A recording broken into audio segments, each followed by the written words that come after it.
안녕하세요. 열린문교회 성도 여러분들 반갑습니다. 오늘은 1월 9일 토요일입니다.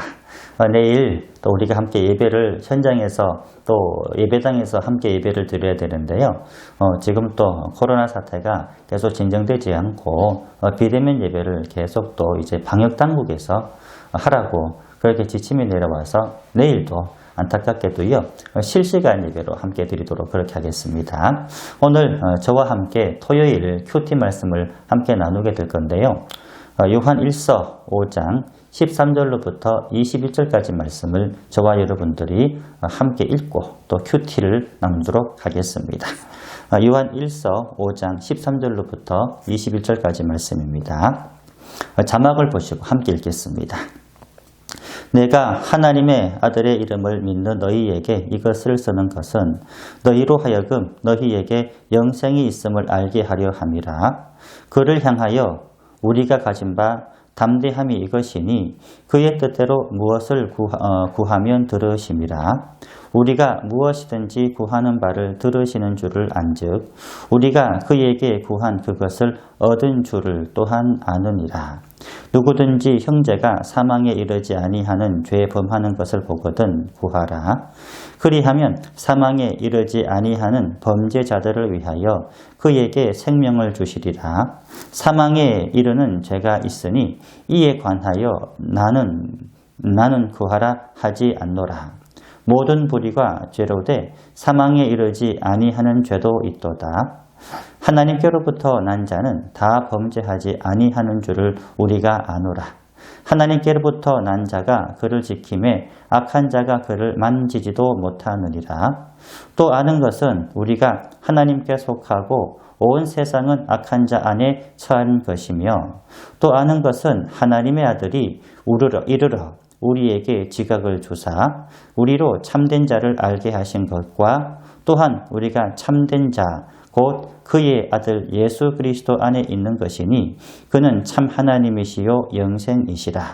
자녀들아 너희 자신을 지켜 우상에게서 멀리하라. 아멘. 함께 읽어드린 본문의 말씀을 가지고요. 영원한 생명을 위한 기도라고 하는 제목으로 함께 말씀을 나누겠습니다. 오늘 이 큐티의 말씀은 요한 1서 말씀을 마무리하면서 영원한 생명에 대한 그런 말씀을 우리에게 주고 있는데요. 여기에서 말씀하고 있는 그 영원한 생명이라고 하는 것은 예수 그리스도의 은혜로 말미암아 영원한 하나님의 자녀가 되는 것을 영원한 생명이라고 그렇게 말씀을 하고 있습니다. 오늘 우리 성도님들이 신앙생활을 하고 있는 간절한 바람이라고 하는 것도 여러분들 바로 이것 아니에요? 영원한 생명을 얻는 것 믿습니까? 영원한 생명을 얻는 하나님의 자녀가 되는 것이 우리 신앙인들의 궁극적인 목표가 되는 거예요. 또 여러분들 우리가 신앙생활을 하는 그 목표가 여러분들이 늘 생각하고 있듯이 어떤 소원을 성취하는 것 이것도 아니잖아요. 그리고 우리가 기도 생활을 하고 믿음 생활을 하고 신앙 생활을 하는 것을 인간적인 만족을 위하여서 그런 만족을 누리기 위하여서 하는 것 또한 여러분들 전혀 아니라고 하는 것을 우리는 다 그렇게 고백을 하고 있는 거예요.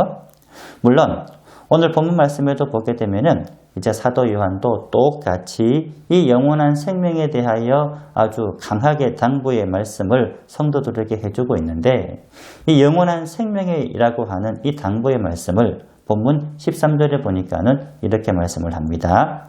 13절 말씀을 저와 여러분들이 다시 한번 읽어보겠습니다. 내가 하나님의 아들의 이름을 믿는 너희에게 이것을 쓰는 것은 너희로 하여금 너희에게 영생이 있음을 알게 하려 함이라. 아멘. 본문 13절에서 권면하고 있는 이 권면의 말씀은 우리 성도들에게도 똑같이 적용되는 그런 말씀인데요. 저와 여러분들도 똑같이 하나님의 자녀가 되는 영원한 생명이 우리들 안에 있습니다.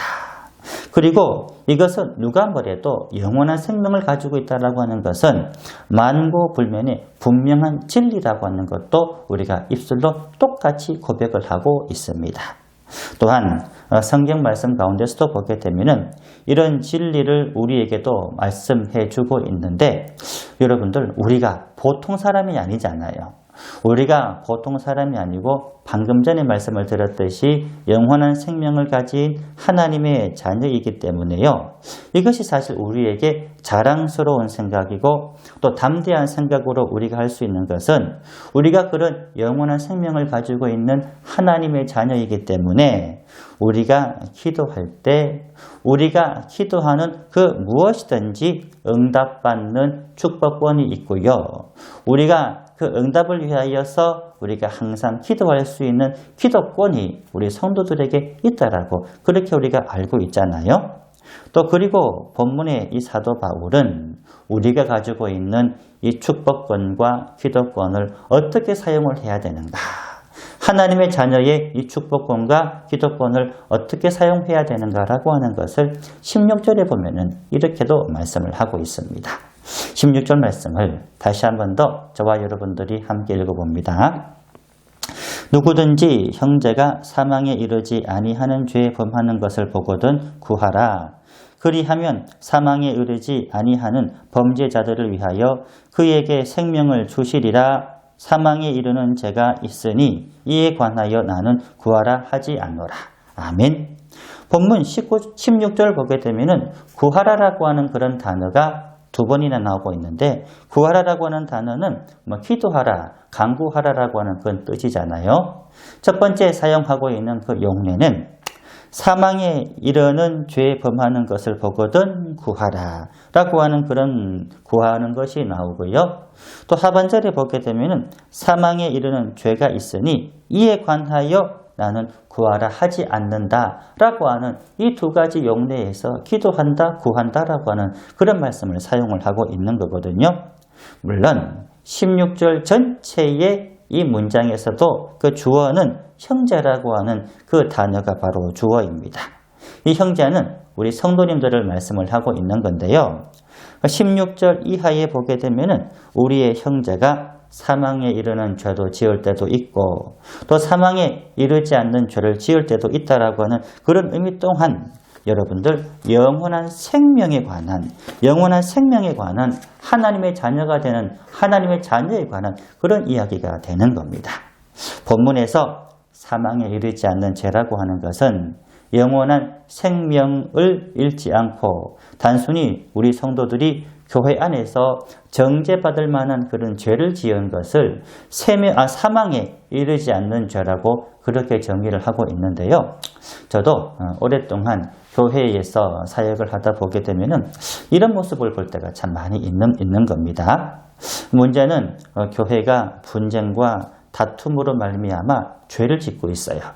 그 죄도 여러분들 서로 미워하는 죄, 서로 분노하는 죄, 서로 원수 맺는 그런 죄들인데 여러분 우리 성도라고 한다면 이렇게 마음의 죄를 짓고 있을 때에 서로 사과를 하고 서로 화해를 하면 여러분들 좋게 사랑하면서 풀어나가야 되는데 그렇지를 못하고 여러분들 서로 분쟁할 때, 서로 원망할 때, 다툴 때에 우리 성도들을 원수같이 볼 때도 있고요.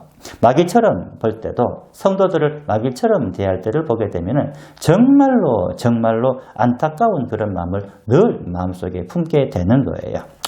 그런데 오늘 본문에서도요. 사도 요한이 이런 성도들이 있을 때에 내게 원수같이 여기고 또 나를 원수같이 여기는 거예요. 나를 마귀같이 생각하는 그런 사람을 볼 때에 14절과 15절에 바로 그 축복권을 쓰고 그 기도권을 쓰라고 그것을 사용하라고 말씀을 하고 있는 겁니다. 예를 들어서 나를 악하게 대하는 그 성도의 마음을 돌려주시옵소서. 그렇게 기도를 하고요. 나를 원수처럼 생각하는 저 성도의 마음에 들어가셔서 미움과 시기가 사라지게 하여 주시옵소서. 이렇게 기도하는 거예요. 이것이 바로 우리 성도들의 그 거룩한 기도권, 축복권이 되는데 오늘 본문의 말씀 14절과 15절에서 이렇게 기도하고 이렇게 성도들과 화해하고 사랑하라고 그렇게 권면을 하고 있는 겁니다. 이렇게 우리가 기도하면 성도들의 거룩한 기도권을 가지고 축복권을 가지고 이렇게 기도하면 어떻게 하신다는 말씀이세요? 그대로 응답된다. 그대로 응답하여 주신다. 그렇게 말씀을 하고 있습니다. 사랑하는 성도 여러분, 여러분들도요, 신앙생활을 하시다가 여러분들 아까 제가 말씀드렸던 그런 성도님들을 만나볼 때가 있잖아요. 그럴 때마다 여러분들을 안 좋게 대하시는 그 누구라도 여러분들이 이 말씀을 통하여 깨닫게 되는 것은 뭐냐면은 여러분들이나 그분이나 똑같은 영생의 축복이 있는 분입니다. 믿습니까? 똑같은 하나님의 자녀이고요. 똑같은 아버지를 모시고 있는 한 영적인 자녀라고 하는 것을 꼭 믿으셔야 한다는 겁니다. 그래서 이런 분들이 여러분 주위에 있을 때 그 성도들을 위하여 간절히 기도하세요. 간절히 기도하여 용서와 화해의 응답을 받을 수 있게 되기를 원합니다. 그래서 여러분들 그 마음속에 용서와 화해와 그리고 여러분 응답을 통하여 여러분들의 영이 여러분들의 속 사람이 영원한 생명의 길로 더 힘차게 나아갈 수 있게 되기를 주님의 이름으로 간절히 축원합니다. 함께 기도하시겠습니다. 오늘 하루를 위한 기도 함께 나누겠습니다. 사랑하는 하나님 감사드립니다. 오늘은 토요일입니다. 토요일만 되면 언제나 내일 주일을 마음으로 기다리고 준비하던 그런 두근두근하던 마음들이 항상 있었는데 또 이번 주에도 안타깝게 비대면 예배로 드려야만 합니다. 우리 성도님들 늘 아쉬운 마음을 하나님께서 녹여주시고 오늘 말씀대로 서로 사랑하는 큰 믿음을 이루며 나갈 때 생각지도 못한 마음의 섭섭함과 미움의 마음이 여러분들 생기게 되면은 하나님 그 모든 미움의 마음과 섭섭한 마음들을 기도할 때에 눈 녹듯이 사라지게 하여 주시옵소서. 오늘 주신 말씀처럼 서로의 마음을 응답이 있는 기도와 서로의 마음을 하나님의 축복으로 서로 용납하고 화해할 수 있는 지금보다도 더 뜨겁게 가슴으로 사랑하는 우리 모든 성도님들이 될 수 있도록 주님 지켜주시옵소서. 이 모든 간구 사랑이 많으신 예수님 이름으로 간절히 기도드립니다. 아멘. 오늘도 수고하셨습니다. 그리고 여러분들 내일 주일 똑같이 11시에 영상으로 함께 예배드리도록 하겠습니다. 여러분들 내일 만나 뵙겠습니다. 할렐루야 사랑합니다.